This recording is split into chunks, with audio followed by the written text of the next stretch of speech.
Estoy Pablo encendido. Bueno, muchas gracias. Bueno, me voy a presentar solo, Marce. Yo soy Eduardo Brenda, soy cardiólogo del hospital privado. Y bueno, nos tocó eh, la miscelánea de la cardiología, que es el pericardio. La primera parte la voy a dar yo, que es la parte de la pericarditis aguda y el taponamiento cardíaco. Y después viene Marcos Amuchastegui, que va a hablar de pericarditis crónica. Estos son los síndromes pericárdicos. Digamos, nosotros vamos a ocupar de la primera parte y esto se va a ocupar Marcos. Yo empecé la presentación con este video que tiene sonido. Está grabado con una camarita de 3 megapíxeles Sony del año de arquero. Cuando yo era residente, es el primer paciente con taponamiento cardíaco que vi.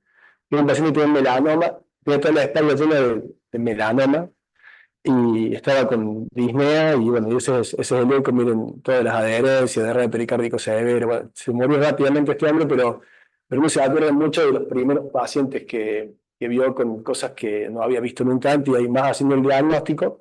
Por eso se los traje de ejemplo. Voy a hacer tres presentaciones clínicas cortitas y después vamos a hablar un poco de lo que implica esto. El objetivo acá no es hacer una exposición, no sé, académica, digamos, sino enfocarse en la práctica, o sea, en la clase de pericarditis, más que todo práctica y más que todo lo que hacemos en la vida diaria. Este paciente es uno que terminó siendo vecino mío, 46 años, extravaquista de estrés laboral, va a la guardia con dolor de pecho a la noche. Y le hacen, le han hecho de poquito tiempo de evolución, a 1 hora. Y le hacen este electrocardiograma de guardia, pero yo de guardia, y me entero después, no mucho después. Electrocardiograma, 1, 2, 3, R, D, F, los precordiales están un poco tironeados, el punto J, está un poco supranivelado justo, 2 milímetros, acá 1 milímetro. Cuestión con esto, lo dejan, y unidad de precordial, por ahí puede ser discutible, ¿no? El paciente se puso peor, más síntomas, seguía doliendo, le hacen morfina, nada, enzimas negativas, por suerte, si no estaba todo mal. Y a la mañana siguiente el electro cambia. Y lo vamos a revisar a la mañana siguiente con un susto de aire, y por suerte se escucha frote. Y ahí la cosa se vuelve más benévola, porque si en vez de frote y esto hubiera tenido escudo por todos lados, y por ahí tenemos otro problema. Entonces el año siguiente tenía el punto J bien tironeado, me parece como si fuese repolarización precoz, pero bueno, con un supra-CT difuso en todos lados, ¿no? Con el PR quizá un poquito infradesnivelado y acá supradesnivelado. Entonces le hacemos 60 miligramos de ketorolac y chao, se le fue el dolor, y diciendo médico es normal, y todo bien, le damos aspirina 3 gramos, colchicina, meprazol, y se va a la casa. Epa. Y esto es lo que le pasó al paciente. Esto es una curva de proteína C reactiva, este es el episodio de la guardia, la PCR subió un montón, bajó, subió un poquito más, y el paciente anduvo bien. Este es un caso paradigmático de evolución benigna de una pericarditis aguda idiopática. Caso 1, bien, listo. Caso 2. Mujer de 34 años, sin antecedentes, dolor de tórax, de mujer que le el tórax, nunca dio bolilla, dolor pleurítico, hacía 2 o 3 días, le había hecho la placa de tórax y tenía un poquito borrada una de los surcos, y dijeron que podía ser la pleuritis, y le dieron corticoides baja, no la mejora, un poco de disnea, placa nueva, mediastino ancho, nos asustamos todos, tac, el mediastino ancho y la placa superior estaba enorme y tenía derrame pericárdico, nos asustamos más todavía, le hacemos un eco, derrame pericárdico con compromiso hemodinámico, nos asustamos más todavía y no sabemos qué hacer, porque encima esta paciente es mi hermana, y esa es la anécdota. Entonces dijimos, bueno, era las 6 de la tarde de un martes o el jueves, vamos a ver qué hacemos, quedamos hasta mañana y mañana vamos a drenar. A la noche pasa esto. Se levanta el baño, presíncope, hipotensión sostenida de 80, 90, estaba ahí que no sabía si estaba acá o más allá, el cuestión que lo llevaron rápido al hospital y llegó y le hicieron una pericardiocentesis de urgencia. Y le sacaron 500 mililitros de líquido hemático. El electro, que bueno, puede ser ahí un poquito de ese tironeo, pero digo, el electro no dice nada. No es como el del otro paciente que es bien típico. Y esto es lo que le pasó en el tiempo. El episodio de la guardia, miren los valores, PCR 17. Se remitió, después de vuelta subió, después 26, después otra más, después otra más, después otra más, después otra más. Y esto termina en 2015, pero sigue hasta ahora con muchas otras recurrencias que ella las maneja ya sola. Por supuesto que mucho más leves. Entonces, recurrencias frecuentes, episodios incesantes, aspirina, dosis alta, AINES, colchicina, corticoides, meses, ayuda a otros médicos, hidroxicloroquina, azatioprina, de este artesanal de corticoides, muy poquito, muchos meses, y actualmente está solo con colchicina. Este es el caso paradigmático de una paciente con pericarditis recurrente. Por suerte no tenía ninguna neoplasia ni nada, y lo que tuvo fue derrame pericárdico idiopático. Y este tercer caso es un hombre de 70 años que estaba muy bien, ahora tiene como 80, de hecho tiene 80. Juega al tenis, optimista, esos tipos que nunca tienen un problema. Hipertenso, lo veo en el consultorio por una valvulita de doctor, en teoría sin síntomas, y tenía soplo, y el primer eco, y esto tenía un eco. El ventrículo con función sistólica normal y estenosis aórtica severa, pero bien severa. O sea, 5,5 metros de velocidad aórtica en alguien que se asumía sin síntomas y que uno decía, bueno, ¿hasta qué punto esto es cierto? Bueno, este es uno de los pacientes que el doctor Cael, el padre, mandaba a veces tocando la puerta del consultorio. Bueno, vamos a ver esto, le damos una ergometría, estamos repasando válvula, hacemos ergometría, a ver qué pasa, y en la ergometría que se le hicimos presencial, vimos qué pasó en ese momento. En la primera etapa llegó al 85%, y con el quiso empezar la segunda etapa, que uno ya lo veía con cara rara, y dijo, no, estoy bien, sí, qué sé yo, y la presión se quedó sin presión, pero está bien, usted sí, estoy bien. En realidad un negador nato el señor, o sea, estaba casi sin presión, al borde del colapso, y estaba sin síntomas. Pero la cuestión es que lo terminamos mandando a operar, y hicimos un reemplazo de válvula aórtica biológica, dando de reunión, alta precoz, ningún problema, a la semana con todo, los 15 días estaba perfecto, ¿no? Al mes viene de vuelta, doctor, ahora sí estoy agitado, porque estaba agitado. Con las piernas hinchadas, revisándolo con yugulares, con pulso paradojal. Estamos fritos. Vamos. ¿Qué piensa uno en un paciente postoperado de corazón que de repente viene a la consulta con dispnea y uno lo revisa y tiene sobrecarga derecha? ¿Qué tiene? Derrame pericárdico. Entonces, le hacemos un eco y tenía derrame pericárdico moderado severo con signo de compromiso hemodinámico. Y dijimos, bueno, otro paciente más de siempre, hay que dregarle el pericardio. Drenaje de pericardio, evacuación de líquido cerebrohemático, no salió tanta cantidad para hacer un paciente que estaba con tantos síntomas, alta. Este es el electro del señor Jorge, Navarra se llama, no voy a decir nombre, con viejos chiquitos, la placa, el loco no lo traje porque no lo encontré. Nuevo control en 15 días, el señor peor. En vez de mejor, peor.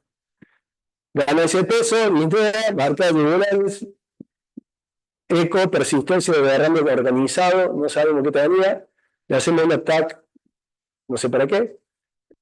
El ataque no nos ayuda mucho, si se daría un espacio pericárdico con hay cuestiones organizadas que no tenían que estar, pero me parecía que haber, digamos, nada que justificara todo esto, y dijimos, bueno, vamos a hacerle procirujano, le saquen esos coágulos de ahí, y bueno, a ver si con esto me mejora.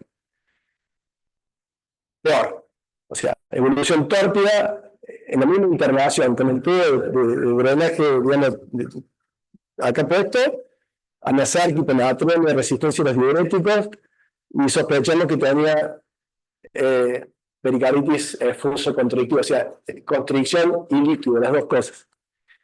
Y ahí aparece alguien que lo interroga mejor y resulta que este señor, que es un optimista que lo da todo, tenía un seminoma que le habían tratado cuando era chico y en el año 70 le habían hecho irradiación corporal total, que es uno de los tratamientos que se hacía. Entonces, guarda, bueno, ahí pensamos que podía ser algo atípico y que quizá el gesto quirúrgico hizo que esto se exacerbara. Dijimos, bueno, le damos corticoides empírico y por suerte este paciente mejoró. Quizá en este momento, esto puede ser un paciente candidato a hacerle una multiimagen con resonancia, que es una de las cosas que está propuesta para hacer un paciente con pericarditis crónica o recurrente. Y actualmente esta clase 2 toma esta cantidad de furosemida, toma espironolactona y taconvertido tubular, y esa es la imagen de resonancia del diario del lunes, cuando lo podemos, digamos, estudiar mejor al final, cuando ya está solucionado el problema, en el que se ve como la interdependencia de los ventrículos está muy marcada, el septo la abonda y rebota sobre el ventrículo izquierdo. Esto es típico de los pacientes que tienen el corazón, digamos, metido en una caja, esa caja es la constricción pericárdica. Fíjense acá cómo pasa lo mismo con el septum interventricular en el eje corto. Ese rebote no es normal.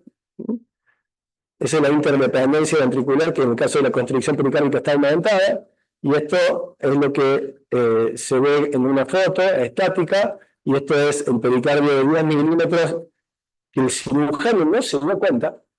El paciente lo abrieron y el cirujano tocó el corazón, tocó el pericardio y no se dio cuenta que tenía un pericardio patológico, y hay un porcentaje importante de pacientes con pericarditis constrictiva que no tienen un pericardio engrosado, al menos macroscópicamente.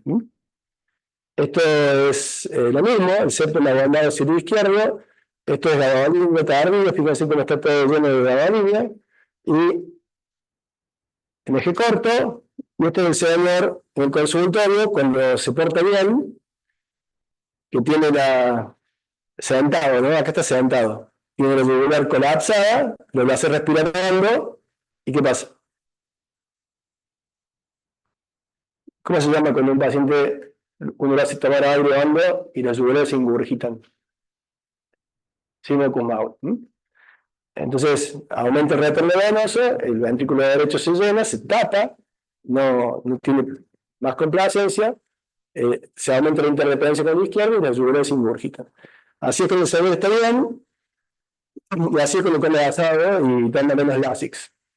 Y viene caminando con los dos cosas así. Entonces, bueno, tres ejemplos de lo que vamos a hablar hoy. La pericarditis aguda, bueno, es una papa, es lo más fácil, ¿no? La inflamación del pericardio que puede cursar con o sin derrame, muchas definiciones que son medias obvias, pero bueno, por ahí quizás tengan que ver con cómo se maneja después la recurrencia. La pericarditis aguda son dos de los siguientes: dolor, froto, electro y derrame, y esto tiene que resolverse rápido, en menos de un mes. Si no se resuelve en menos de un mes, estamos hablando de que puede ser un caso incesante. Y si dura más de 3 meses, puede ser crónica. Cuando tenemos pericarditis con un poquito de troponina, estamos hablando de miopericarditis. Cuando tenemos pericarditis con un poquito de troponina, pero con un eco que está mal, o con un rezo que está mal, hablamos del ventrículo que está mal, estamos hablando de una perimiocarditis, o sea, una miocarditis, en realidad con pericarditis secundaria. Esto es otra cosa, esto es más grave. La pericarditis recurrente, cuando el paciente tiene una pericarditis, se le pasa, está bien un mes y después le vuelve. Y la incesante, lo que le dije antes, y la crónica cuando dura más de 3 meses.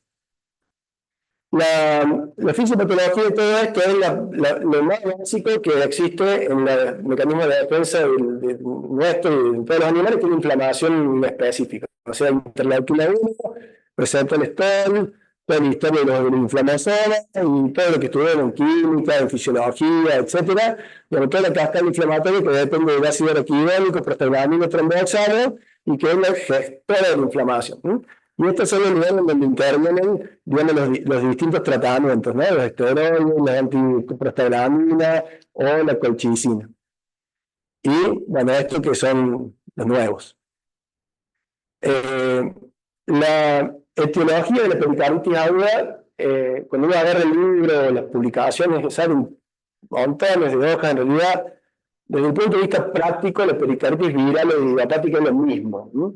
O sea, no se hace panel viral para diagnosticar pericarditis viral. Muchos pacientes con pericarditis tienen antecedentes de alguna cuestión inflamatoria de vía aérea o lo que sea, digo. Por eso son la mayoría de los pacientes, ¿no? Pero, ¿qué otra cosa hay que pensar aparte de una pericarditis viral o idiopática en un paciente con una pericarditis aguda?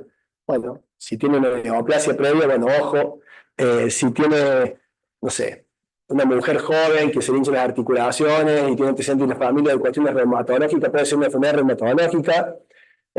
Si ha hecho radiación, bueno, obvio. Si está por infarto, bueno, puede ser por infarto. Si tiene trauma al tórax, le hablemos.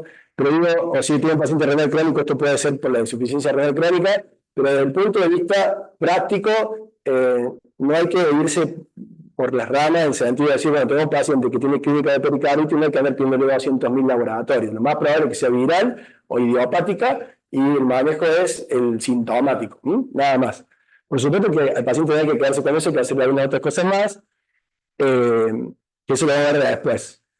¿Cómo se diagnostica? Dijimos 2 de 4. Dolor, frote, electro y derrame.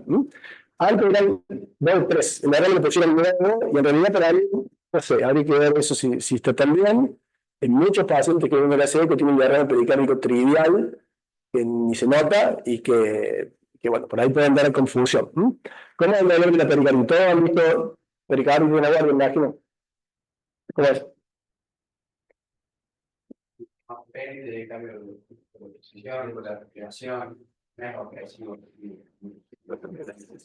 Sí, sí, pero guarda. O sea el dolor es un dolor de pecho que generalmente se instala en más tiempo que el infarto. El infarto es como que el paciente viene con el dolor puesto y como que viene agudo, como que viene opresivo, todo lo vasovagal, etcétera. Pero digo, hay pacientes con pericarditis que van a la guardia con un dolor de 2 horas. Y eso hay, no es que no hay. Y más en algunos lugares donde los pacientes tienen acceso rápido al sistema de salud. Entonces, el dolor es un dolor que puede instaurarse bien rápido o no tan rápido, más frecuentemente no tan rápido. Es un dolor más que todo preagrípico, pero a veces puede confundir, ¿no? O sea, es un dolor que se exacerba con los movimientos, con la respiración, con los cambios de posición, con acostarse, mejora cuando se siente el paciente y se irradia por la espalda, y aparte puede haber cuestiones que tienen que ver con inflamación, ¿no? Pero no es así que uno va a la guardia y el paciente le duele y se le va el trapecio y se va para atrás y no, hay que estar seguro, porque estamos haciendo el diagnóstico diferencial con esto. Y esto, si uno se manda una macana, después termina con un juicio. Entonces, otro aprendizaje más, mi primer paciente haciendo guardia de Carmen, yo hice clínica médica, puse cardiología, que llamé, antes no había WhatsApp ni nada, había que llamar. El paciente con la guardia con dolor de pecho tenía un erecto con supra y había que tomar una decisión, había que llamar al enfermero, al técnico, al hemodinamista y no sé quién más, para que venga a las 9 de la mañana a hacer un cateterismo a un paciente con supra. Y mi primer cateterismo de noche fue una pericarditis. Entonces, pero bueno, pero preferible eso y que todo el mundo te diga cosas otro día antes que comerse un infarto, ¿no? Entonces, paciente y factores de riesgo, características de duración del dolor, mientras más corto el dolor, más difícil tomar la decisión. Si cambio con la respiración, con la posición, acostarlo bien para adelante, ver menos glutitos, etc. Y esto, el frote. El frote, en mi opinión, es lo más importante de todo, porque cuando uno tiene un paciente que está con dolor de pecho, sospecha pericarditis, escucha el frote, se acabaron los problemas. Tiene pericarditis. Y por eso hay que ir a escuchar al paciente con pericarditis y escuchar el frote. Y la manera para mí más fácil de aprender eso es ir a escuchar el cardio. Todos los pacientes postoperado de corazón tienen frote y no tienen pericarditis. Si uno escucha eso 10 veces y después lo escucha en un paciente que vive el pecho en la guardia, bueno, ya sabe cómo es el frote. Entonces, el dolor típico es bien frecuente.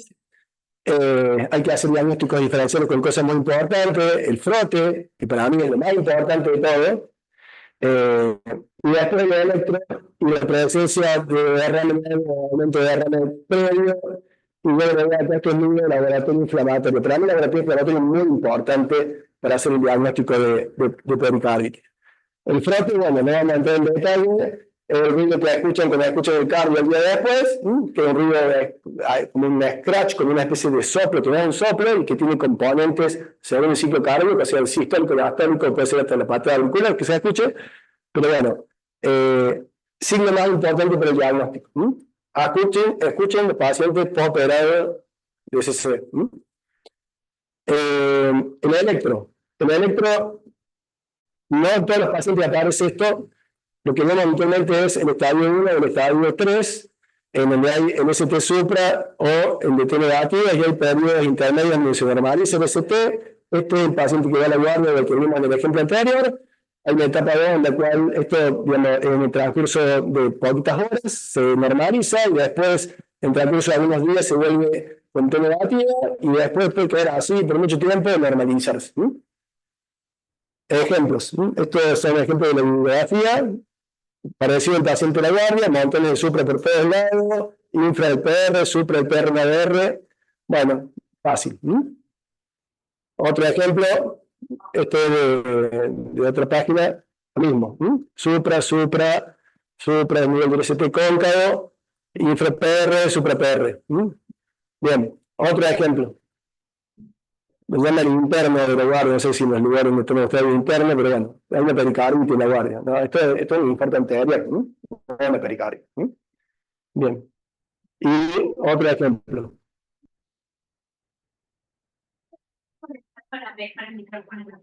Así.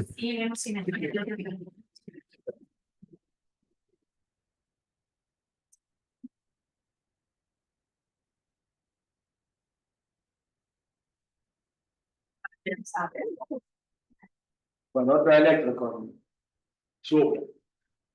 ¿Qué es esto? La pericardial. ¿Qué es más frecuente? ¿Pericarditis aguda o un infarto con supra en la guardia? Un infarto con supra. Entonces guarda con diagnosticar pericarditis tan fácilmente. El supra, creo que el pericardio puede ser más con cavidad como más superior. Sí, todavía el supra de la pericarditis es así. Esa es la diferencia con el supra del infarto. El supra del infarto, la concavidad es inferior, o sea, la concavidad inferior a la concavidad superior, y el supra pericarditis al revés, la concavidad superior y la convexidad inferior. Pero eso es teórico. Y ver los pacientes, muchos pacientes con supra tienen supras sutiles. Ese paciente que va a la guardia y que, bueno, ve la electro, si tiene supra, no le duele, no, tiene factores de riesgo, ¿qué hacemos? Le estudiamos, le damos un nitrito, a ver si se baja de. Dale nitroglicerina, a ver si baja el ST. Le duele, se pasó el dolor, y se le pasó el dolor, y entonces lo aguantamos, entonces, bueno, es lo mismo. Bien.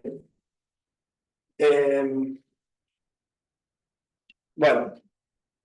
El laboratorio, o sea, parámetros inflamatorios, PCR, segmentación, esto es muy importante. Por ahí la publicación dice que los pacientes con tratamiento pueden tener esto negativizado, pero para mí, uno toma decisiones basadas en esto.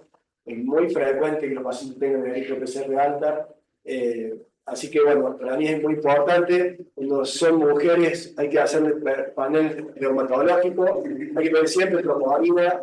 Y hay que pensar en el VIH, que bueno, eso cada vez pensamos menos en el VIH, pero hay que pensar. Y a todos los pacientes le hacemos un interrogatorio, le escuchamos el frote. Para escuchar el frote hay que tener paciencia. O sea, uno escucha y no tiene frote, no. Cambio de posición, sedentaria, hacerlo para adelante. Pasarle vuelta. Y al otro día, muchas veces los pacientes frotan y el día que nos internaron no frotan. El eco se lo hacemos siempre a todos los pacientes. ¿Por qué? Porque es uno de los criterios diagnósticos que tenemos que buscar de derrame. Puede ser normal hasta el 40% de los casos. Así que digo, no es que porque el eco no dice nada, no tiene pericarditis. Y vemos cuánto derrame tiene y qué hacemos con ese derrame. Y estos son ejemplos de la vida real de ecocardiogramas con derrame pericárdico y con compromiso hemodinámico, donde están todas las cavidades derechas ahí aplastadas. En una ventana se ve también. Y estas son ventanas apicales, la aurícula derecha colapsada y este eje corto. Bueno, después vemos un poco mejor esto. A todos los pacientes le hacen una placa de tórax. Porque si el paciente le hacen una placa de tórax, va a poner un pulmón negativo ancho porque pericarditis por otra cosa. Es un ejemplo pre y post drenaje, y a algunos pacientes recurrimos a la multiimagen. Y acá yo no hago resonancia, ni tenemos mucha experiencia en resonancia, pero digo, cada vez más la resonancia empieza a ser una herramienta para evaluar pacientes en los cuales el eco no nos termina de decir cosas, o el paciente que tiene recurrencia.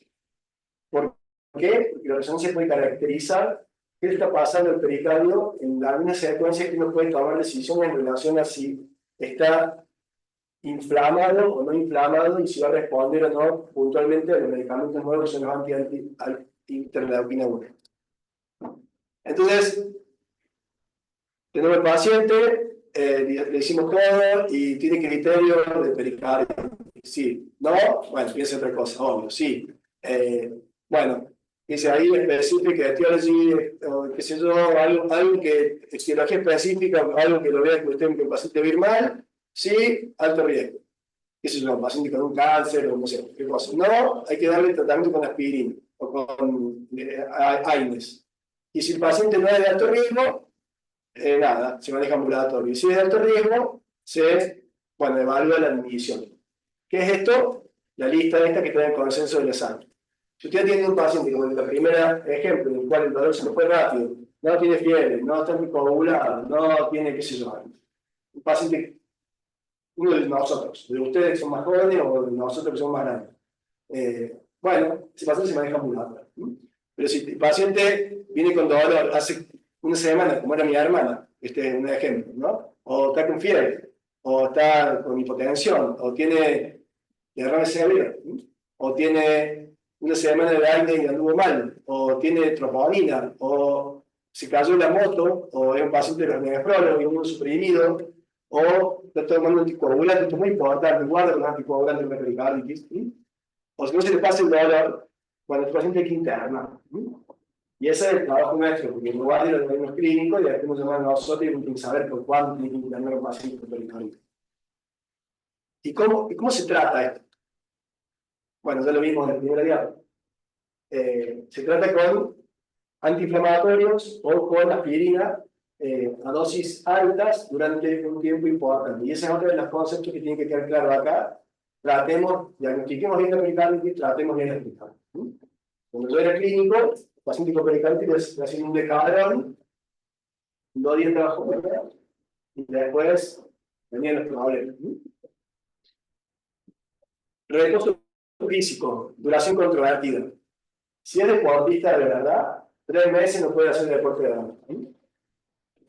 Si no es deportista de verdad, que se le pasen los síntomas y un poquito más, bueno, que afloje. Alme, aspirina y omeprazol. Lo mismo más colchicina. Esto es lo inicial, aparecen los estudios randomizados y se agrega colchicina ahora siempre en el primer episodio, no en la recurrencia. Hay recurrencia, damos más tiempo y damos más tiempo colchicina.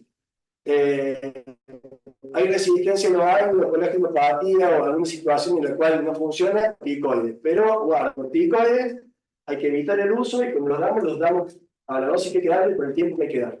Estas son las dosis de sucarías nuevas, 0,12 o 5 mg/kg, no menos de un mes y una retirada lenta. Esto es lo mismo, pero para que vean las dosis. Aspirina hasta 1 gramo cada 8 horas, un montón. Ibuprofeno, 800 cada 8 horas. Colchicina, bueno, acá las SAC dice cosas distintas. La SAC dice que hay que dar 2 miligramos de segundo de paciente.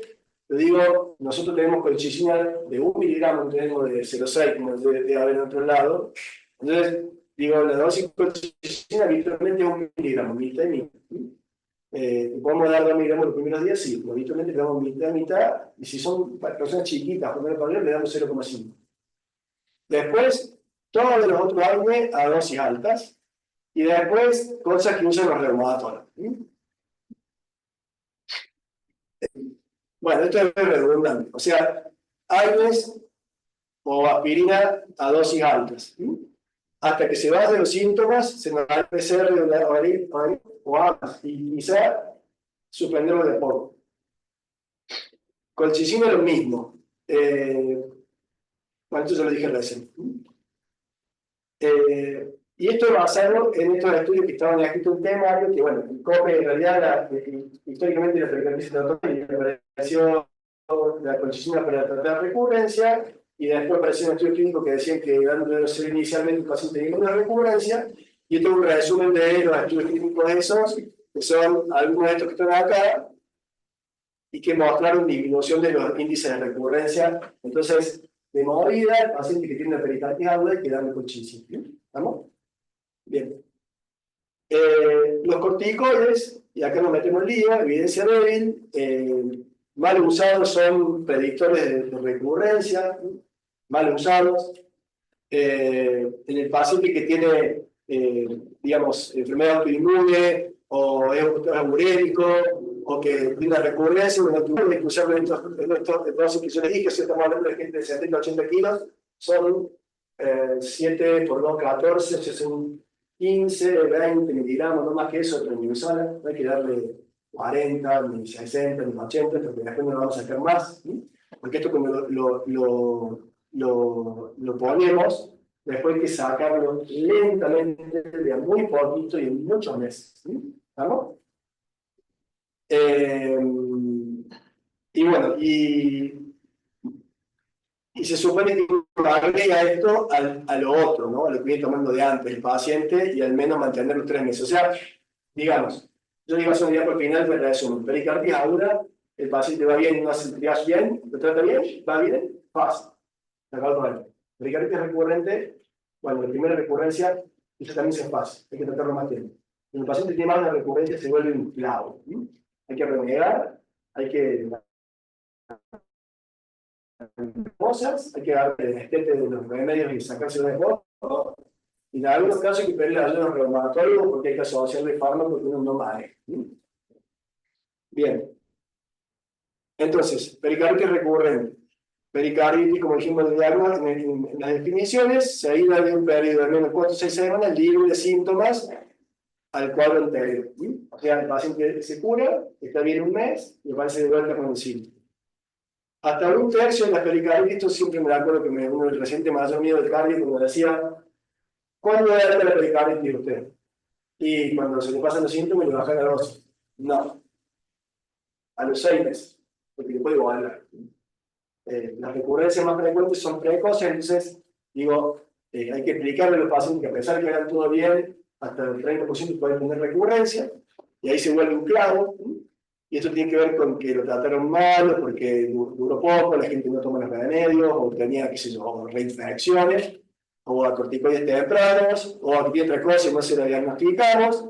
Y en estos casos es donde, bueno, empezamos a inventar corticoides, retiradas de meses, multiimagen, resonancia, inmunosupresores, estos bloqueantes de la interleuquina 1 nuevos, y casi a la extremo cardiectomía, que en mi opinión me parece exagerado, no creo que eso sirva para nada.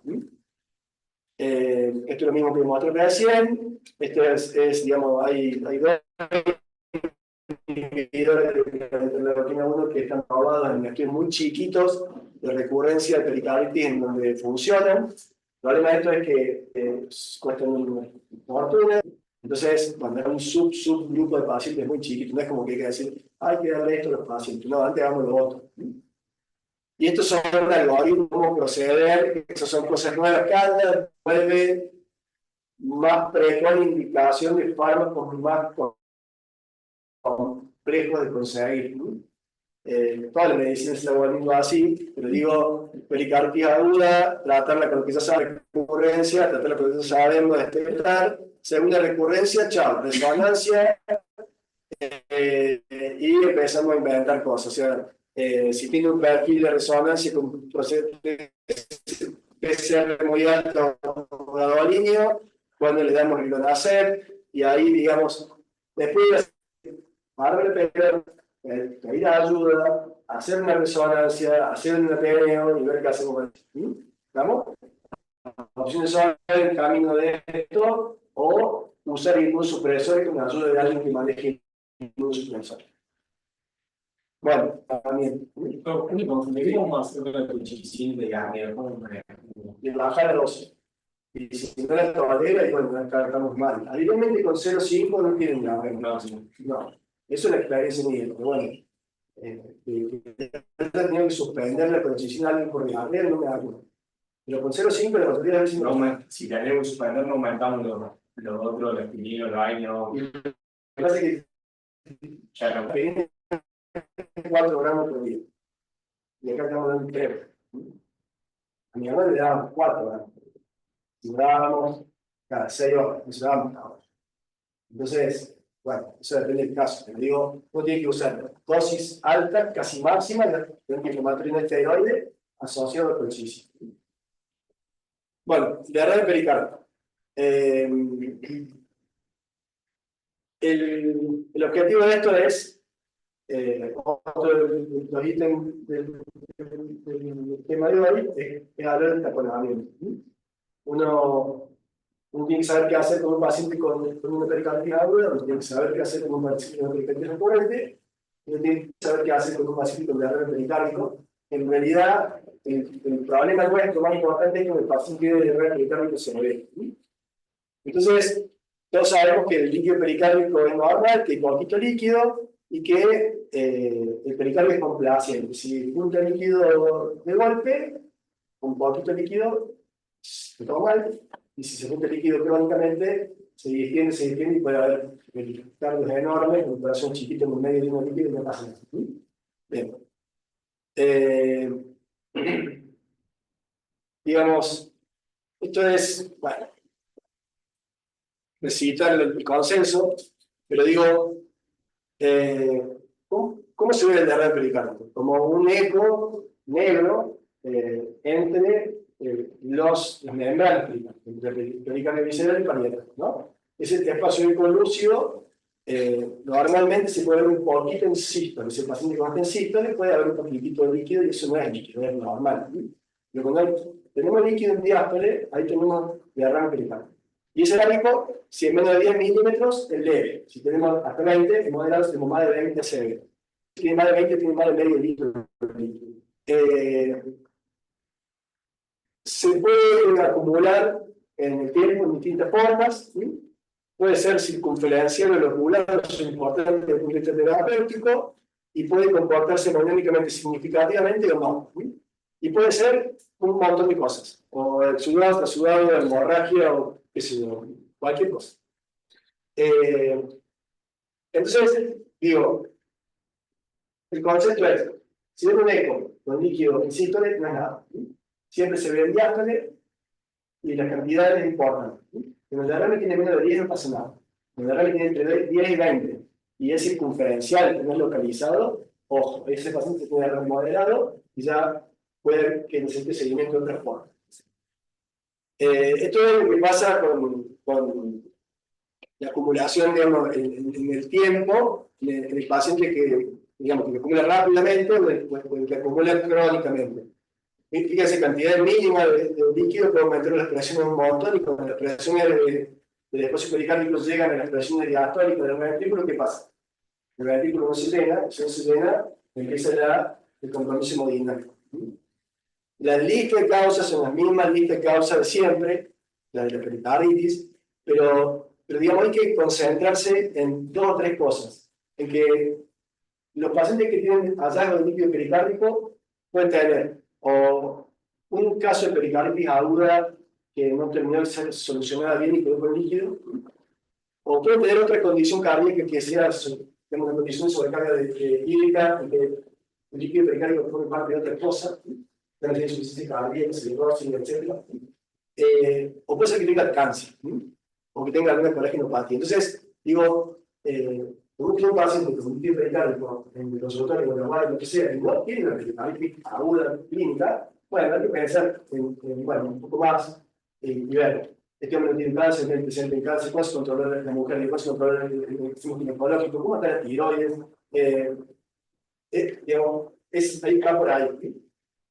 Y hay muchos pacientes que han aprendido de una gran importante porque nadie sabe qué sabe.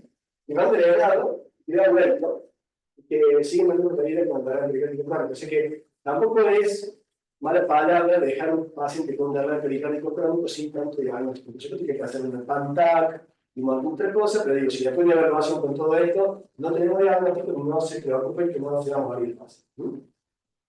Bien, esto es lo mismo de recién. Tips. Si el paciente tiene líquido pericárdico y tiene signo inflamatorio, bueno, tratemos como una pericarditis. Es un gesto, se puede hacer eso. Si el paciente tiene compromiso hemodinámico, si llega taponado, ¿qué tienen la mayoría de los pacientes que llegan taponados a la guardia de los hospitales de Cajón? ¿Qué pasó? No, el chico de la leucemia, que se nos llegó, estaba el del linfoma, no sé cuánto. El paciente del cáncer de mama se tapona. La mayoría de los pacientes que llegan con clínica de compromiso hemodinámico tienen cáncer. O sea que más frecuentemente el líquido severo o hemorrágico puede estar asociado al cáncer. Pero muchos pacientes con cáncer pueden no tener la hernia pericárdico por cáncer. O sea que tampoco hay que estigmatizar a los pacientes, ¿no? Bueno, ¿qué hacemos con el líquido? ¿Cuándo drenamos un paciente y cuándo no drenamos un paciente? Vamos a hacer, tengo que ir al revés. Tenemos la hernia pericárdica y tiene 15 milímetros. Y el paciente está blanco. ¿Qué hacen? Clínica médica.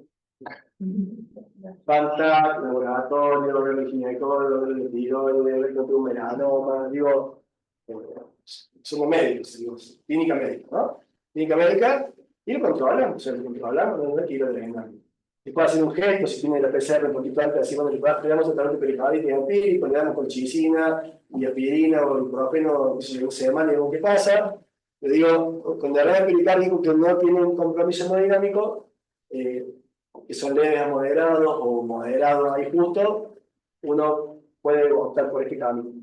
Cuando el paciente ya tiene un derrame pericárdico severo, o el derrame pericárdico severo tiene, digamos, compromiso hemodinámico o ecográfico, esto sería el colapso de las cavidades, o clínico, camino otro, cualquiera que drenar el paciente.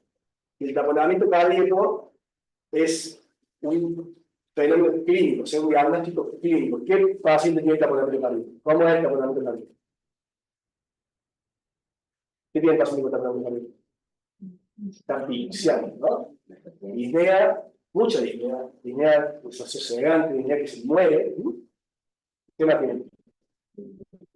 Hipotensión, tubulares y pulso para abajo. Si yo veo un paciente que tiene antecedente de algo oncológico y tiene ese cuadro, mucha disnea, hipotensión, pulso paradojal, bueno, ese paciente tiene clínica de taponamiento. Entonces, no hay ninguna duda que hay que tratarlo urgente. Pero también tenemos el taponamiento ecográfico. Si tenemos un paciente que está un poco ahí, más o menos, qué sé yo, y está un poco disnéico, pero está un poco, no está con el cuadro instalado, y le hacemos un eco y tiene derrame cerebral, colapso de las cavidades derechas, alteración del flujo mitral, qué sé yo, y uno dice, bueno, el paciente está taponado, tendrá un taponamiento clínico, es un taponamiento ecográfico. Y después tenemos también el paciente que tiene un taponamiento hemodinámico, o sea, que digo, tiene signos indirectos en el eco, con compromiso hemodinámico, pero no tiene las cavidades derechas colapsadas, y da más tiempo. Bueno, en función de esto, uno puede decir esto para tratarlo ya, o esto para esperar hasta mañana, como mi hermana, o digo, la idea que hay que tener en la cabeza.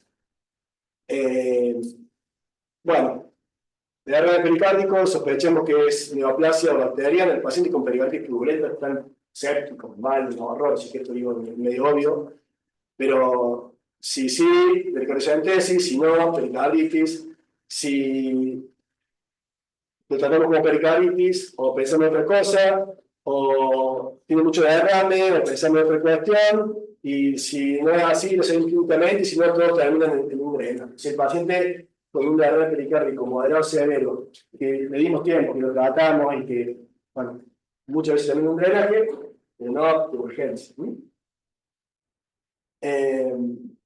Bueno, la multiimagen, no voy a entrar en esto porque vamos a ver tiempo. La multiimagen es una herramienta, sí. Tener en cuenta, realmente interfaz, también eso, el tema de la velocidad del drenaje, que hay que drenarlo rápido. No hay que drenarlo rápido. Bueno, pero eso lo hacen en buen ámbito, eventualmente. O bueno, depende de quién. Hay dos formas de drenar el pericardio. Hay que, o lo drenar en la coronaria con ayuda ecográfica, que eso está escrito por todos lados, está escrito dibujitos y todo. Nosotros no lo hacemos a eso. Pero hay lugares que sí lo hacen. Hay que buscar el lugar a donde haya mejor, digamos, menos distancia en el líquido, donde se vea más cantidad de líquido, estemos seguros que sea circunferencial, etc. Ese es el número uno, más riesgo en los motores. El otro método es dar una sal hemodinamia, que metan una aguja así larga desde el espacio subcostal y que subcostal sifones y alcancen por abajo el corazón de ese lado y, digamos, se drena la sala del movimiento. Habitualmente cuando se drena el líquido pericárdico por cierto taponamiento, se drena un poco, sé, 2, 3 jeringas, no sé cómo lo sacan, porque después, digamos, si uno hace una cuestión de drenaje rápido, de compresión rápida, puede haber hasta un cuadro peor, es una cosa ex vacuo, el cuadro de pulmón, ese tipo de cuadro peor. Entonces, pero bueno, eso, bueno, la mayoría de veces no lo hacemos nosotros cuando nos dice que el paciente no se lo drena de golpe, se lo deja puesto con un pigtail y después 3 o 4 veces por día se va sacando líquido hasta que deja de salir. Y con el paciente uno le saca líquido y todas las veces en el día tuvo menos de 50, menos de 30, depende de donde uno vea la cantidad de líquido que saco. Bueno, y le hacemos líquido. ¿No tiene líquido? Vamos a sacar pigtail. ¿Estamos? Entonces, la multiimagen aparece siempre para el paciente en el cual el eco es insuficiente. Pero en pericarditis, así como que vienen los niveles de interleuquina cada vez para pacientes menos complejos, bueno, cada vez hay más publicaciones de resonancia pericarditis, digamos, ayudando a manejar a los pacientes en relación a cuándo poner el nivel de interleuquina. Pero digamos, sepamos que tenemos esa herramienta y que el paciente que no sabemos que tiene, o tiene un pericarditis crónica o tiene pericarditis recurrente, la tenemos, se puede usar y la tenemos. Y le diría que para hacer diagnóstico de constricción pericárdica es buenísimo. Y si no, acuerdo de ser el primer paciente que vimos en el ejemplo, el señor Jorge. Bueno, taponamiento para terminar. La mayoría de los taponamientos son pacientes neoplásicos. ¿Cómo es la fisiopatología del taponamiento cardíaco? Juntamos el líquido en la cavidad pericárdica. La cavidad pericárdica se distingue hasta lo que puede. Si lo punto rápido, se distingue poco. Y si lo punto lento, se distingue mucho. Y va aumentando despacito las presiones digamos, en el espacio pericárdico, que de alguna manera compiten contra la presión diastólica de las cavidades, ¿no? Entonces, ¿qué pasa? Es como que el corazón lo mete en una caja de zapatos. Y el llenado se hace a expensas de aumentar la interdependencia de los ventrículos.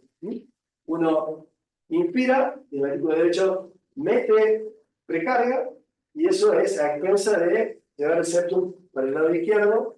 Entonces, eso empieza a hacerse un círculo vicioso en el cual, digamos, la presión sigue aumentando, las presiones derechas siguen aumentando, empiezan a colapsar las cavidades izquierdas, después la presión del espacio pericárdico termina colapsando las cavidades derechas que se tienen con menos presión, y ahí es cuando se queda pata el corazón. ¿Se queda pata por qué? Porque tiene colapso diastólico, y como tiene colapso diastólico no se llena, como no se llena tiene menos volumen sistólico, y como tiene menos volumen sistólico, tiene menos volumen sistólico lado izquierdo, entonces el paciente empieza con hipotensión. Entonces, digamos, eso es un poco resumiendo, digamos, cómo es la fisiopatología del taponamiento cardíaco. Y en la clínica, hipotensión taquicardia yugular es pulso paradojal. ¿Cómo se toma el pulso paradojal?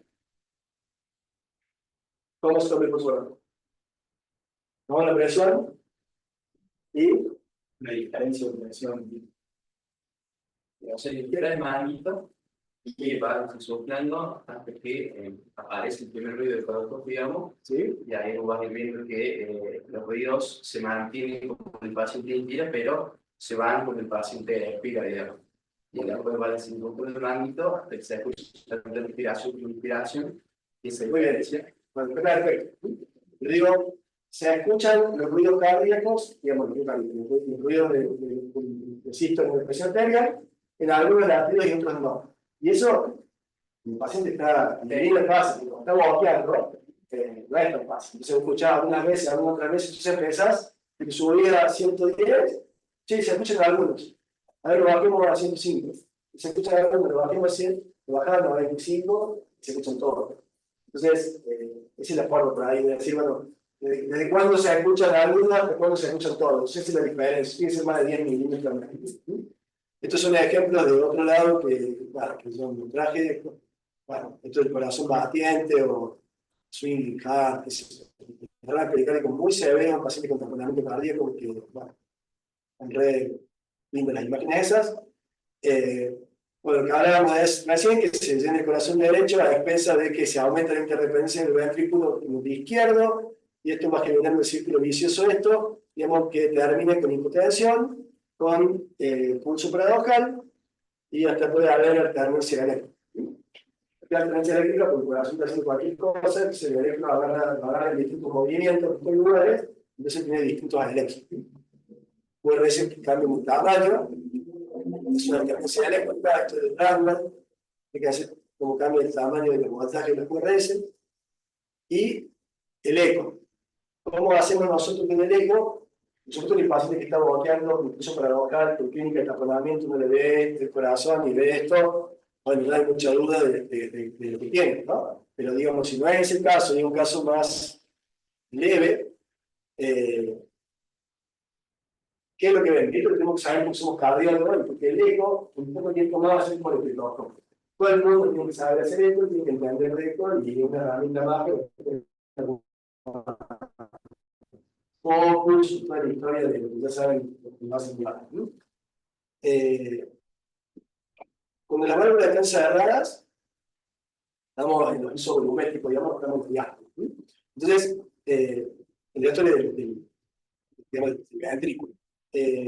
Colapso de la aurícula derecha o colapso del ventrículo derecho. Ven acá la estabilidad fija y variabilidad respiratoria de la onda E. Cuando tienen esta combinación de cosas, el paciente tiene un ecocardiográficamente patagónico. ¿Estamos? Entonces, ¿qué hacen? Se fijan cómo está el ventrículo derecho y la aurícula derecha haciendo un ventrículo de amplias circularidades, van de una acá quieta, y cuando impulsa el labio mitral, el paciente respira y inspira y expira, cambia un montón. ¿Por qué cambia un montón? Porque la hiperdependencia se le ha puesto todo el lado derecho y el izquierdo, y después el tiempo haciendo. Bien, estos son los mismos ejemplos que vimos antes, que bueno, que un paciente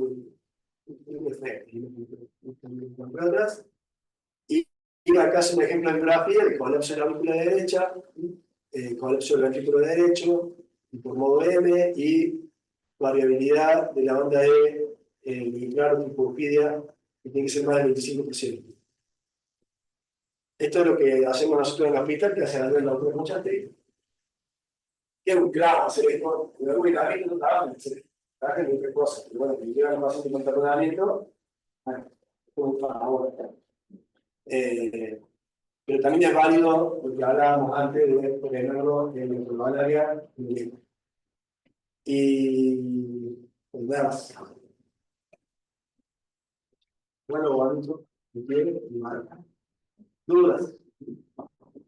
¿Saben cómo se diagnostica una pericarditis aguda? Sí. ¿Saben cuando se trata la pericarditis aguda? Sí. ¿Saben qué hacer con una pericarditis recurrente? Sí. Y sabemos qué hacer con un paciente de edad pericarditis severa.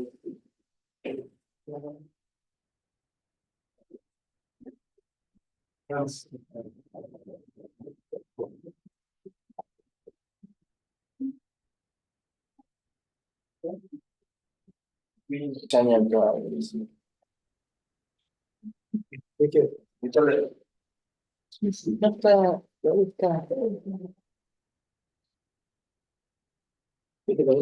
tengo sino para hacer esta intervención.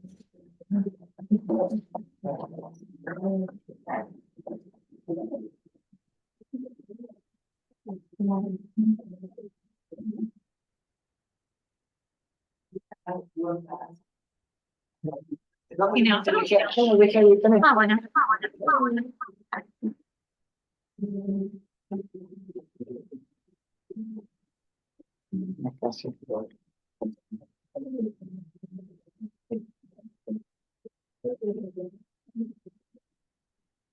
Bueno, espera. Este es el de Ana.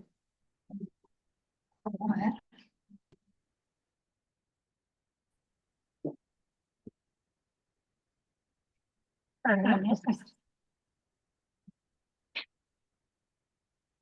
ver.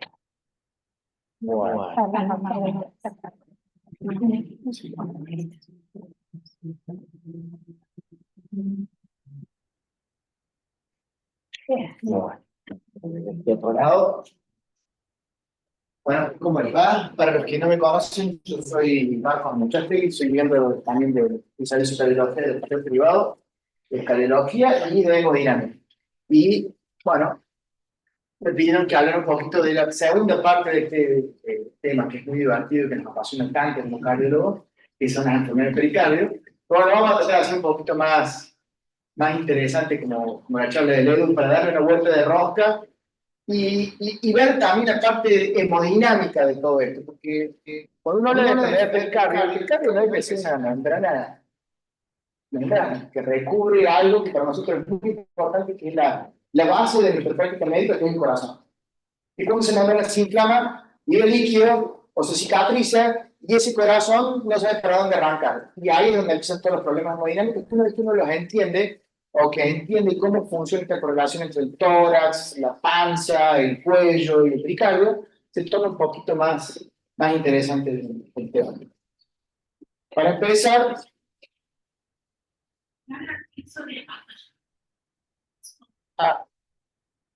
ok, bueno, vamos.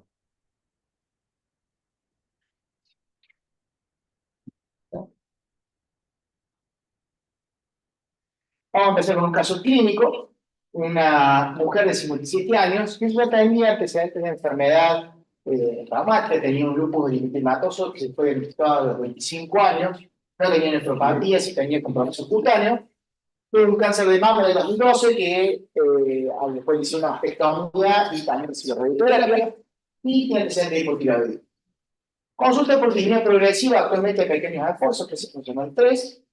Ella estaba medicada con T4, con prednisona, hidroxicloroquina, espironolactona y pantoprazol.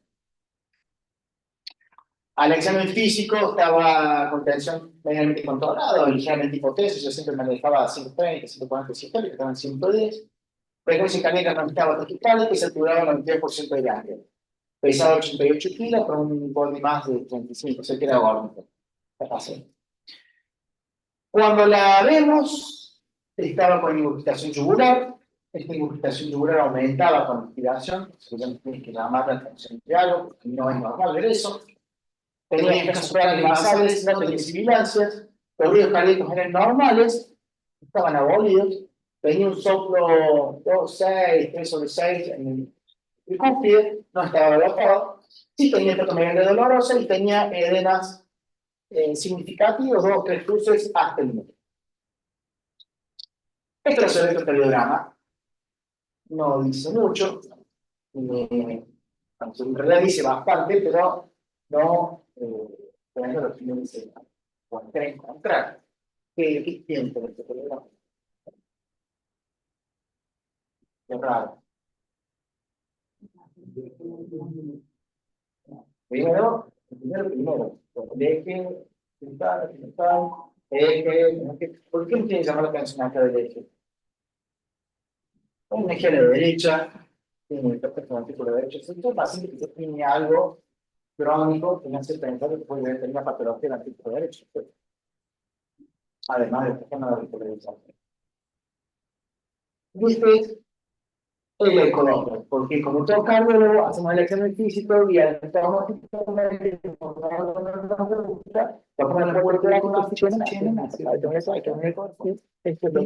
es lo que encontramos.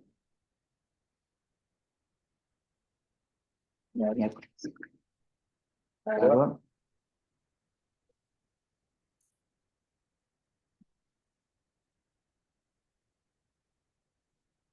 Vale.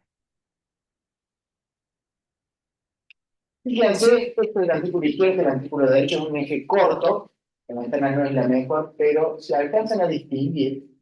Fíjense, cuando el paciente inspira, como el ventrículo izquierdo, el septum, fíjense como el septum abomba hacia el ventrículo izquierdo, achicando la cavidad, y el ventrículo derecho, que ya de por sí está dilatado, se dilata un poco más.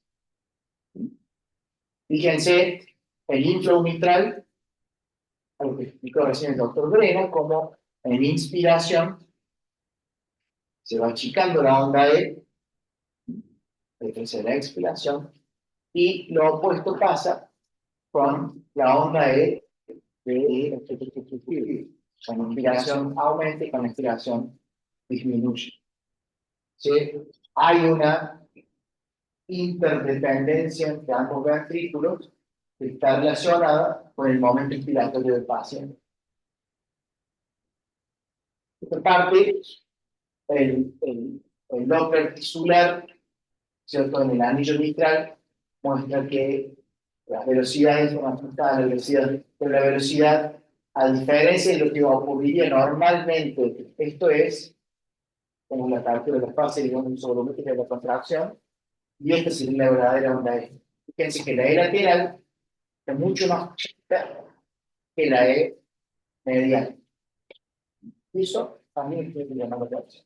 Y este ecografista fue muy dicho, y algo que no lo hacemos con mucha regularidad, puso el Doppler pulsado en las venas suprahepáticas y en la inspiración, para la expiración, hay un reflejo sistólico que es donde podemos hacer.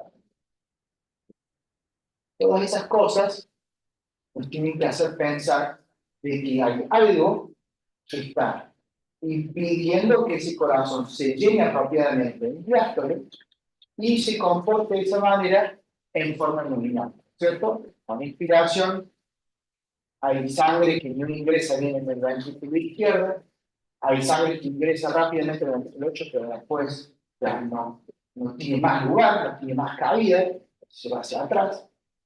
Y esto nos tiene que hacer pensar de que este paciente puede llegar a tener algo que se llama constricción pericardial.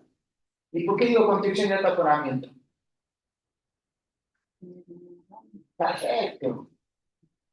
Rico. O sea, se comportan hemodinámicamente muy parecido. Pero igual, muy parecido porque ya vamos a ver algunas diferencias. Pero la gran diferencia es que en uno, yo tengo derrame, en el otro no. Aunque puedo llegar a tener también casos en donde los dos coexisten y uno predomina sobre el otro. Esta es la tomografía de la paciente. Fíjense, pericardio grueso, tiene calcificación, ¿cierto? Eso ya me hace pensar de que es un proceso crónico y estamos hablando de una pericarditis. Y esto es lo que vemos nosotros en el sala de hemodinámica cuando hacemos un cateterismo a alguien que tiene una constricción. Y esto es lo que hablamos, o el doctor Brena recién, de la interdependencia ventricular. Este paciente también, no les dije, pero no venía al caso, tenía hipertensión pulmonar bastante significativa, ¿cierto? Pero aparte de todo eso, lo que yo quiero que vean acá, en azul, es la onda pulmonar, en rojo es la onda ventricular, la onda sistémica, o el ventrículo izquierdo.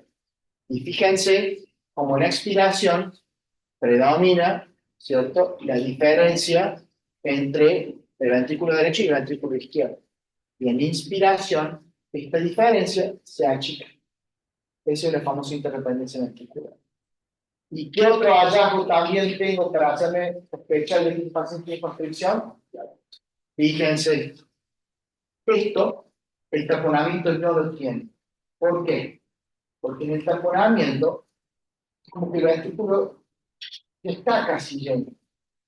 En cambio, porque o sea, el taponamiento cuando estamos llegando al estadio final del derrame, vemos que esto está totalmente apagado, si no tenemos este rápido llenado del ventrículo. Está lleno, no lo puede sacar. Entonces, esta velocidad rápida de llenado, que es de un ventrículo que está vacío, en el taponamiento no existe.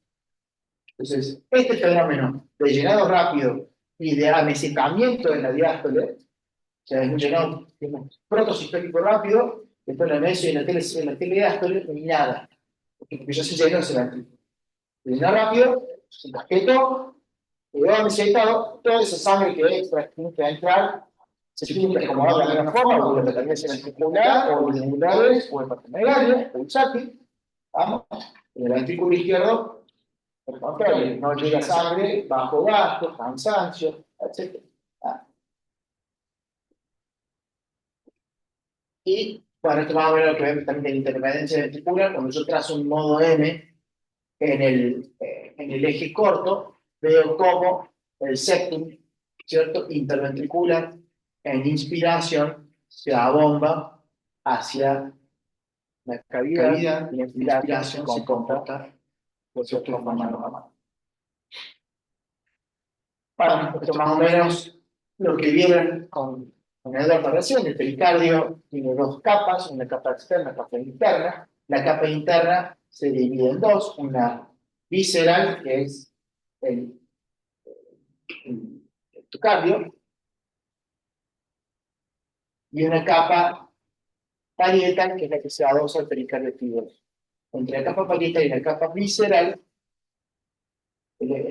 visceral o epicardio, perdón, es donde estamos en el espacio pericárdico, es donde encontramos el líquido, donde encontramos 10 centímetros normalmente.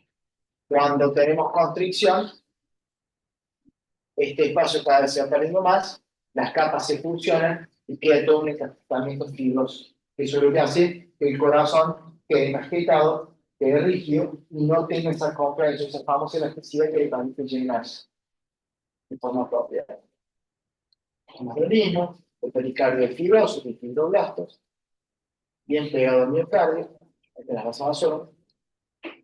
Entonces, cuando hablamos de pericarditis constrictiva, hablamos de un proceso inflamatorio crónico. Esto es muy importante porque es prolongado, no es algo agudo, no es algo que de un día para el otro puede haber taponamiento. Es un proceso mucho más solapado, por eso que también es mucho más difícil muchas veces de diagnosticar. El componente pericardio se pone en los ángulos fibróticos, cicatrización, calcificación, que puede llegar a comprometer la membrana miocardio.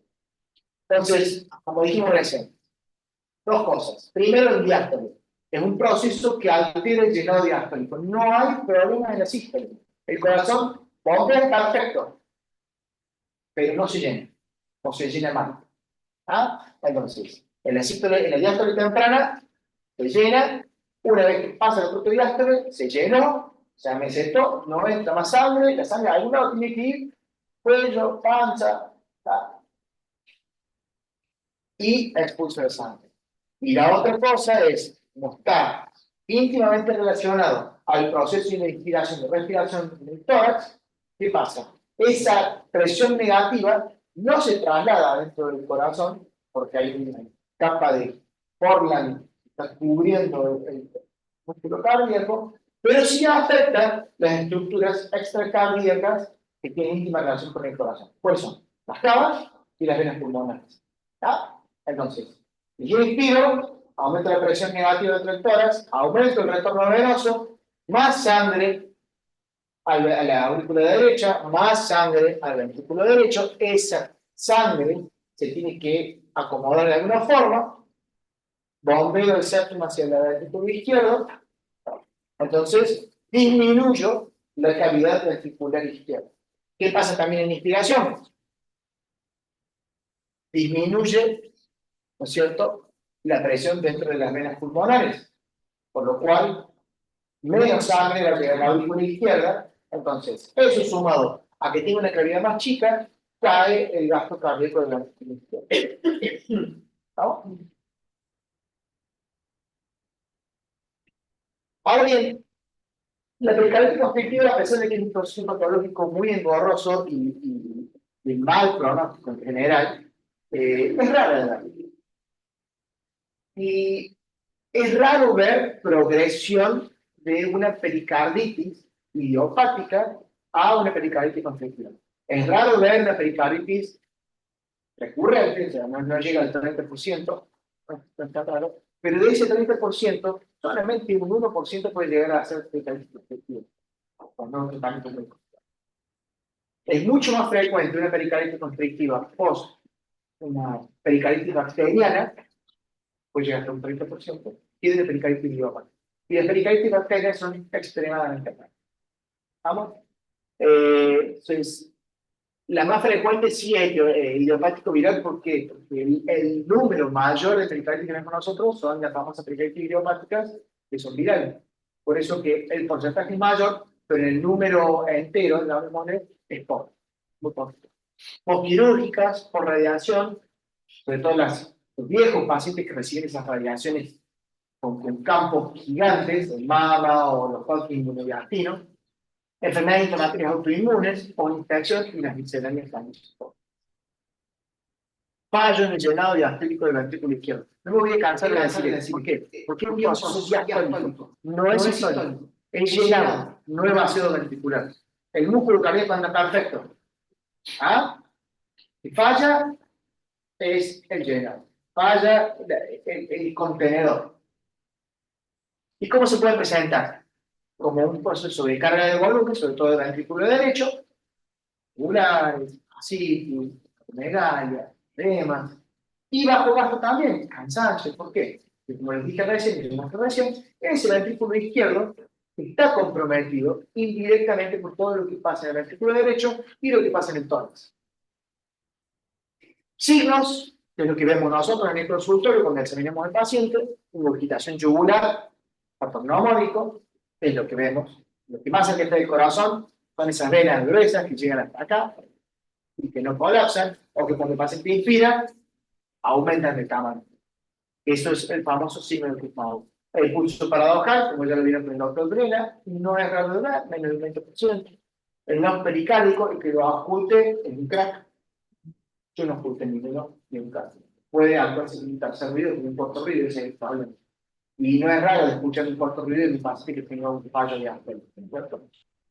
Y otros, caquexia, edemas periféricos, hepatitis de pulsada, psiquis, todos signos de fallo derecho.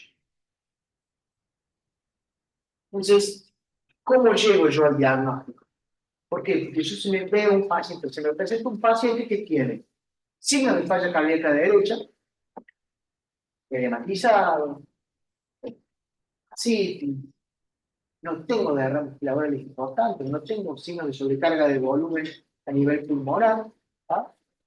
Tengo alteración de llenado diastólico del ventrículo derecho, por eso que tengo estos signos, y tengo hallazgos en estudios de imágenes no invasivas que son realmente patognomónicos y que hacen que la entrada del paciente hacia su cateterismo derecho sea cuando, digamos, cuando se le queman los papeles. La historia es importante saberlo, como nuestro paciente, un paciente que viene con cáncer de mama, historia de radiaciones, o le han hecho una cirugía de reemplazo de agua, una cirugía de bypass, estuvieron toqueteando ese pericardio, ha tenido historia de pericarditis. Entonces, son cosas que uno tiene que tener muy en cuenta. El examen físico, de vuelta, el signo de Kussmaul, el examen tubular, el no pericárdico, el edema, y los laboratorios, ¿no es cierto? El NT-proBNP, principalmente porque me va a dar una ayuda en esto, en diferenciar una patología restrictiva, una patología típica del músculo cardíaco del miocardio, de una constrictiva que es una patología que es pura y exclusivamente extramiocárdica y es del pericardio. Por lo tanto, el nivel de BNP en una pericarditis constrictiva puede estar un poco alto, pero no en niveles de una miocarditis restrictiva o de una cardiopatía restrictiva. El Brand, Sí. el Brand dice en el capítulo este que conozco un paciente que tiene demasiada insuficiencia cardíaca clínica, un eco que no dice nada, no sospecha y construcción pericardial. O sea, con un paciente que tiene tubulares, edema, hígado, así, tiene un paciente con mucha insuficiencia cardíaca derecha, un eco que ni siquiera las aurículas, bueno, sospechen. Y hay que buscarlo. Y si no lo sospechamos, lo ponemos. No, y el eco, cuando uno hace un eco que hace eco de 15 minutos, todos estos hallazgos que yo les mostré, si vos no los pensás y no los buscás, no los vas a tener. O sea, este fue un eco guiado, y no sé, buscar constricción. Y se puso a buscar todos los signos. Pero si no, lo pasas por alto. Le digo al doctor Altamirano, que es ecografista también, ¿cuántas veces vos te pones a buscar realmente si hay constricción o no? Si no te lo dicen, vos lo pasás por alto. Y como dice el Edu, es lo único que es normal. Ya, bueno, puede tener un poquito de grasa picárdica o no mucho más que eso. Lo que no es normal es el paciente. Claro.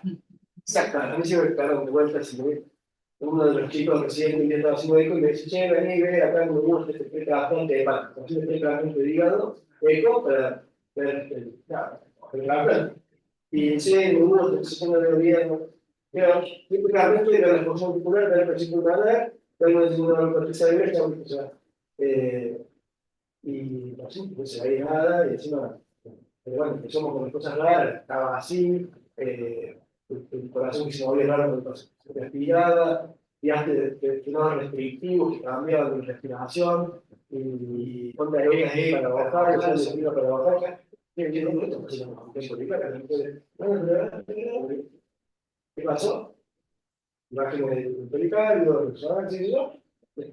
Tiene cirrosis cardíaca, culpa de la constricción pericárdica, y nunca había un desarrollo de hepática potencial. También están viendo otras cosas. Mira, ciertas platas, sigue el rompimiento de hígado, pero ya lo que terminó pasando fue que le hicieron una pericardectomía y se curó de las dos cosas a medio, se curó de todo, esto es lo que a mí cura, no sé cómo verlo, y digo, bueno, a medio. Sinus Maul, ¿cierto? Es la inmovilización venosa yugular en inspiración. Un paciente que ya tiene una infiltración venosa, yo lo hago inspirar y la columna de sangre sube. Fíjense, el pulso yugular normal, ¿cierto? Esto es más o menos una expresión de lo que vemos en el signo de la raíz cuadrada del llenado ventricular. Fíjense, en azul es el pulso yugular normal. En la onda A, el valle X, la C y el valle Y. Y la onda B de la sístole. Fíjense que luego de la sístole viene la onda Y, la diástole ventricular que somos nosotros.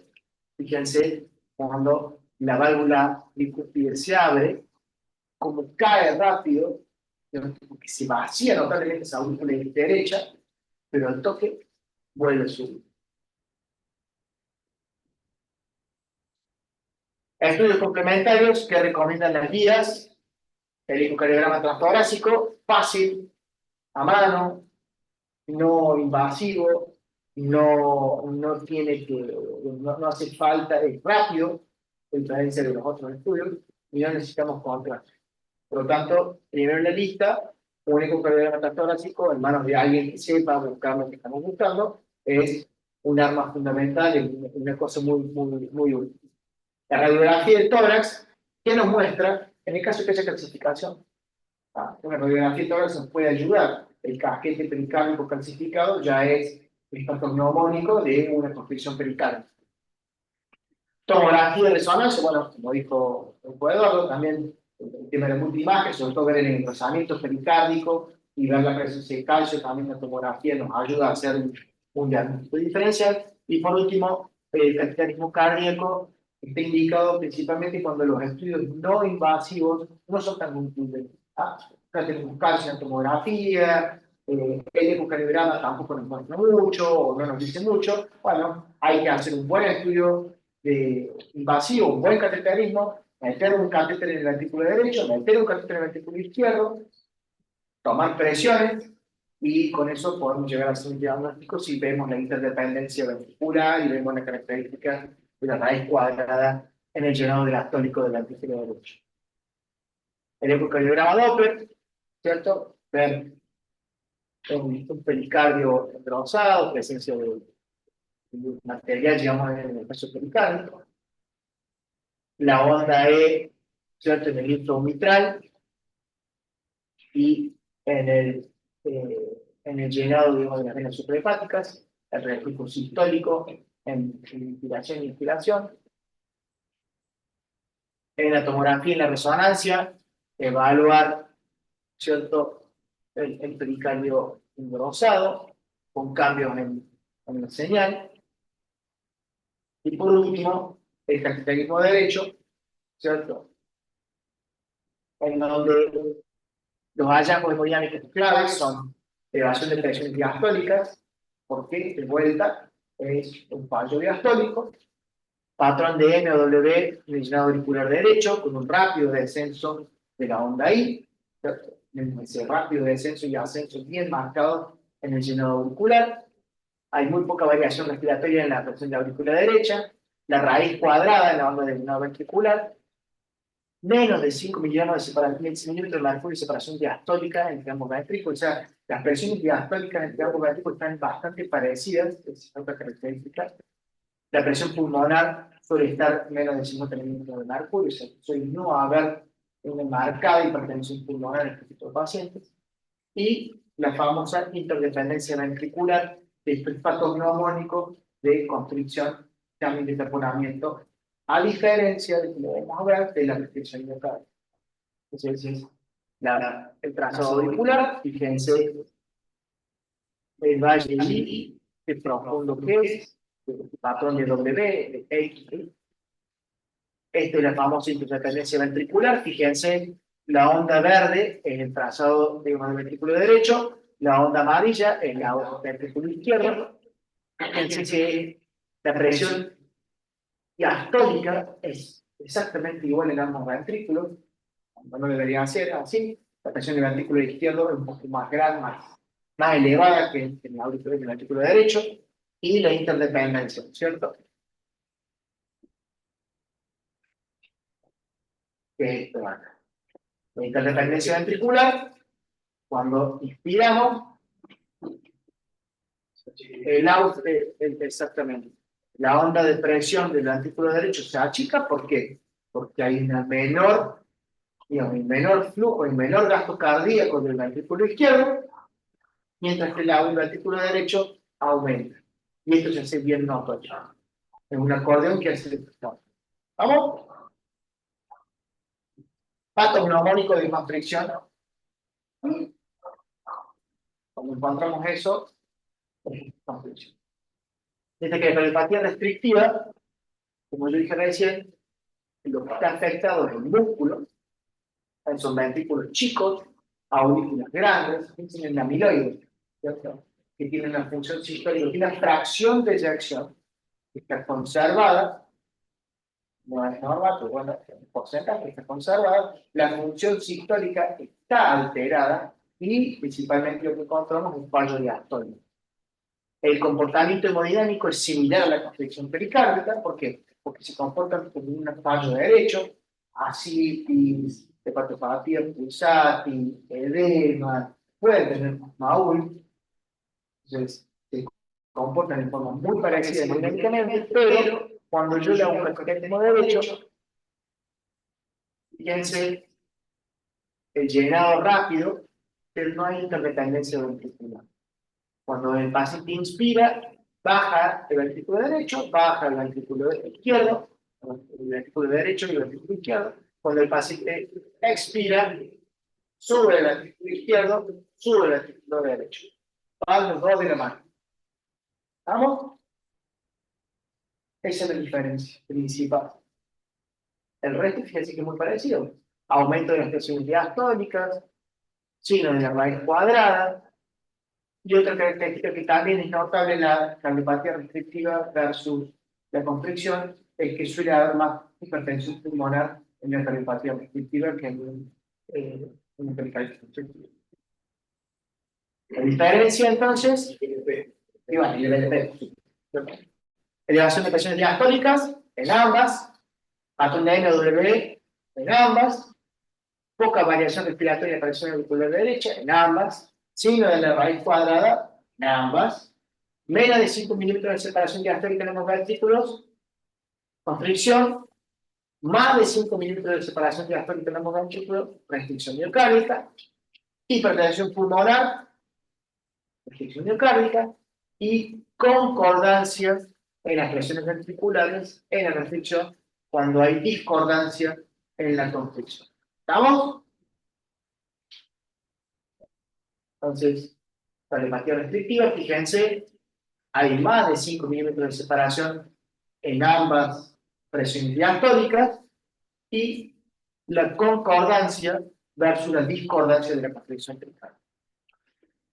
Bueno, esta es la parte un poco más divertida de la charla de constricción, la parte del comportamiento hemodinámico, que es lo que uno hace en el sala hemodinámica. Cuando vas a encontrar una cosa de ese, mira qué bueno, te queda tiempo, y ves cómo se comporta, tome aire, y ves, mira, tiene interferencia ventricular, largue, y el paciente se cansa ya, pero bueno, uno está contento de ver eso. Ahora viene la parte no tan buena de la constricción pericárdica, ¿qué es el tratamiento? ¿Por qué no es tan bueno? Porque a la larga, hagamos lo que hagamos, cuando el paciente llega a constricción pericárdica, la gran mayoría del paciente va a un tratamiento quirúrgico. ¿Y cuál es el programa de tratamiento quirúrgico? Que es una cirugía muy complicada y un procedimiento que, como dijo Eduardo, no muchos pacientes andan bien. ¿Por qué? Porque el problema de la constricción pericárdica es que la principal capa, la capa que más te afecta es la visceral. La visceral está pegada al miocardio. Entonces, si yo quiero hacer una pericardectomía como corresponde, tengo que prácticamente ver miocardio. Entonces, es un procedimiento engorroso, tengo que estar despegando el pericardio y es sumamente sangrante, uno se puede llevar puesto arterias epicárdicas, la del anterior, porque lo que yo tengo que tratar de hacer es desencajetar principalmente el cara anterior y los reflejos diafragmáticos, para que el corazón se pueda acomodar. Entonces, es un procedimiento que la gran mayoría de los cirujanos cardiovasculares le huyen, porque no le saben hacer, porque el número es poco. Entonces, al ser el número poco, bien, pocos pacientes con este tipo de patología, cirugía larga, y que no suelen tener un buen comportamiento postquirúrgico, es una cirugía que los cirujanos prácticamente no les hacen. Entonces, es una de ellas. Ahora, ¿qué es lo bueno? Que nosotros, como somos muy inteligentes, acuérdense que los cardiólogos somos más inteligentes de la medicina interna, vamos a tratar de agarrar a estos pacientes antes que lleguen a la pericardía. Y ahí es donde tenemos que tener buen ojo y interpretar bien el paciente que tiene pericarditis recurrente, interpretar bien el paciente que tiene pericarditis recurrente, y también prestarle atención a aquellos pacientes que tengan compromiso pericárdico por radiación. ¿Por qué? Porque nosotros podemos intervenir un poquito antes y darle una chance a esos pacientes de que no lleguen al tratamiento clínico. Entonces, el tratamiento médico, como tratamiento médico de etiología específica, si tuvo una pericarditis por tuberculosis, tratar la tuberculosis y ser estricto en el tratamiento y darle la cantidad de meses o años que haga falta. ¿Por qué? Porque del 80% de pacientes que van a una pericarditis constrictiva, puedo bajarlo un 10%.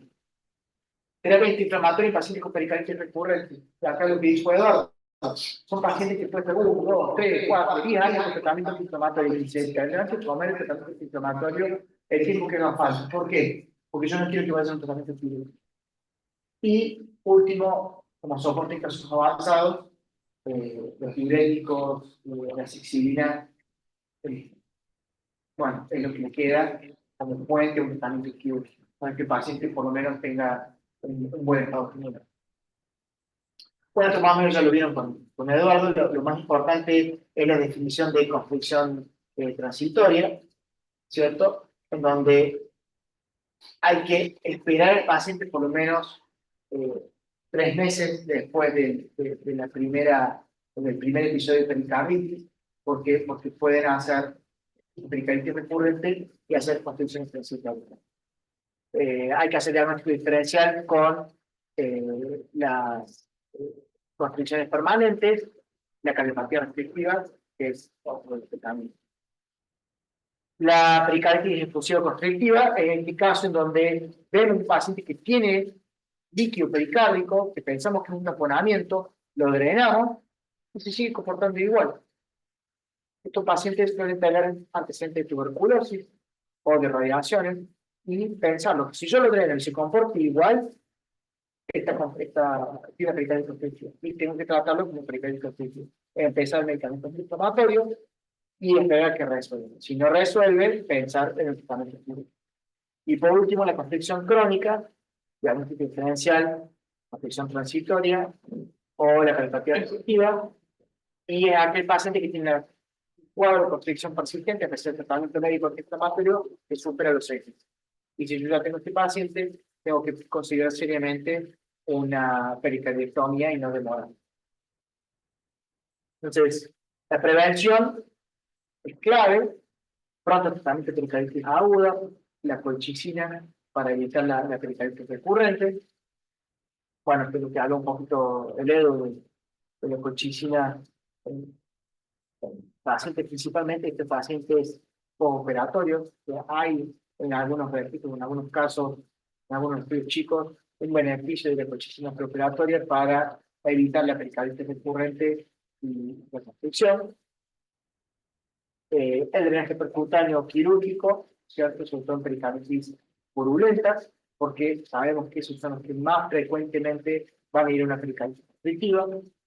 El manejo de la enfermedad, una vez que ya está establecida, En la enfermedad subaguda, se manejo de la enfermedad base, si tiene tuberculosis, si tiene algún proceso inflamatorio, lupus, esclerodermia, tratar la enfermedad de base, pero no perder de vista el tratamiento de la pericarditis y el uso de los antiinflamatorios.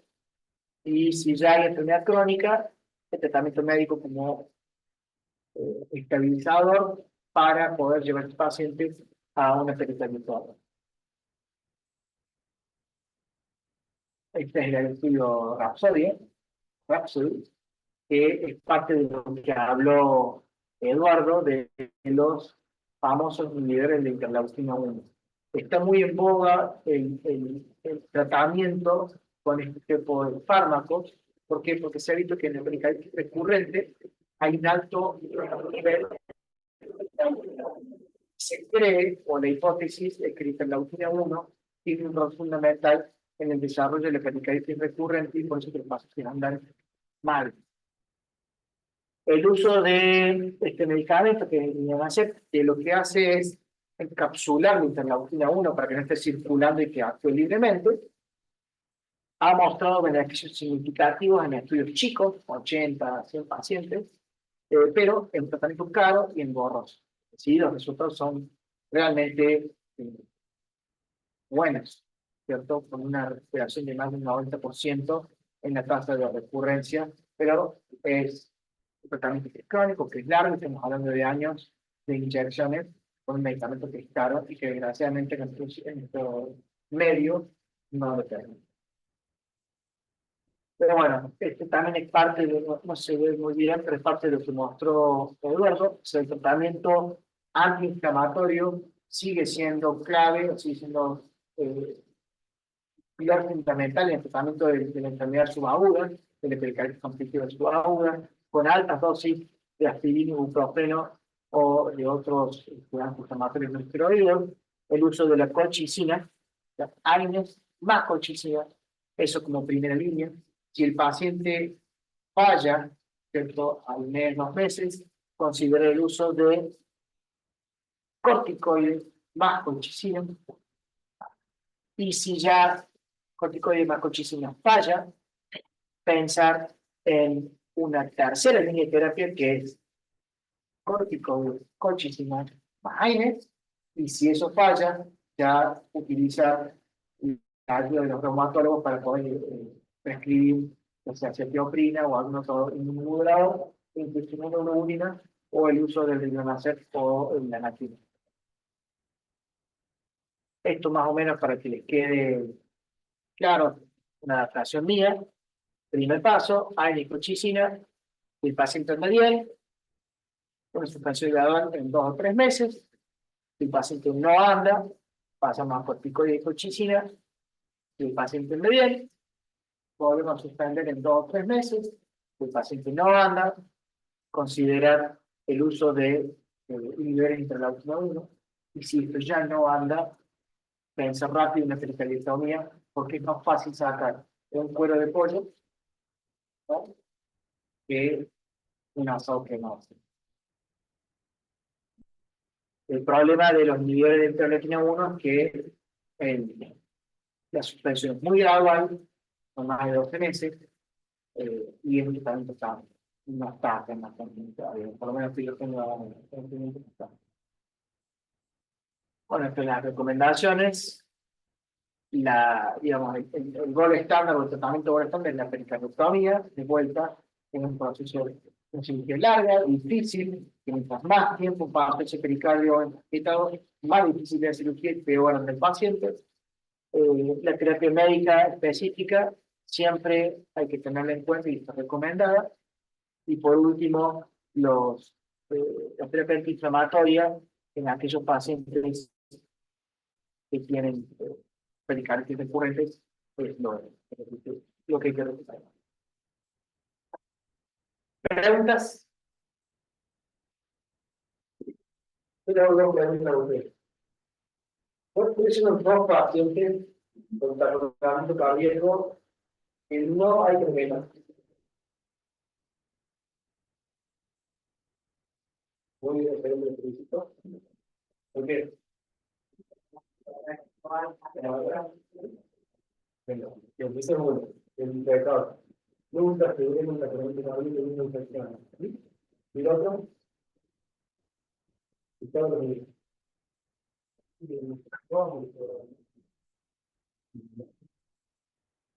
Vamos a partir más. Nada mal, la profesión orgánica que tiene distinto que está hecho que no hay ordenamiento. El postoperatorio del CCD. ¿Y qué pasa? El postoperatorio del CCD, que está con un litio severo, infección orgánico, y la cirujana la tiene muy mal, que necesita que quiere poner alta, y ¿qué le pasa? Y se va a drenar, ya. ¿Vamos?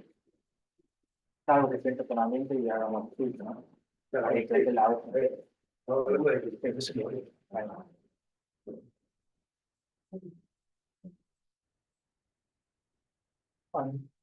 ¿Preguntas? ¿Estamos? ¿Cuánto tiene el tiempo? Muy bien.